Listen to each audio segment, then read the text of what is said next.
പിന്നെ ആരെങ്കിലും എവിടെന്നെങ്കിലും പറയുന്നത് കേട്ടിട്ട് അതിൻ്റെ തഹയ്യയിലേക്കൊക്കെ ആരെങ്കിലും പിരിവ് കൊടുക്കുന്നത് ഇല്ലാതാകും വേണ്ട. ഈ പിരിവ് കിട്ടട്ടെ കിട്ടാതിരിക്കട്ടെ, എങ്ങനെയായിരുന്നാലും സമസ്ത കേരള ജമിയത്തുലമയുടെ സമ്മേളനം നടക്കും.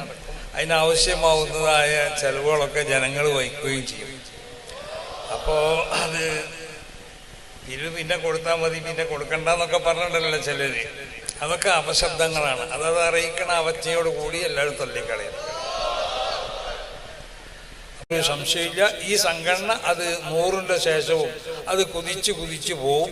അത് ഖിയാമത്ത് നാൾ വരെ മഹാന്മാരൊക്കെ പറയുന്നത് പോലെ അത് എവിടെയാണോ എത്തിക്കേണ്ടത്, ആർക്കാണോ കൊടി കൈമാറ്റം ചെയ്യേണ്ടത്, അന്നൽക്ക് ഇതിൻ്റെ കൊടി കൈമാറ്റം ചെയ്യുക തന്നെ ചെയ്യും.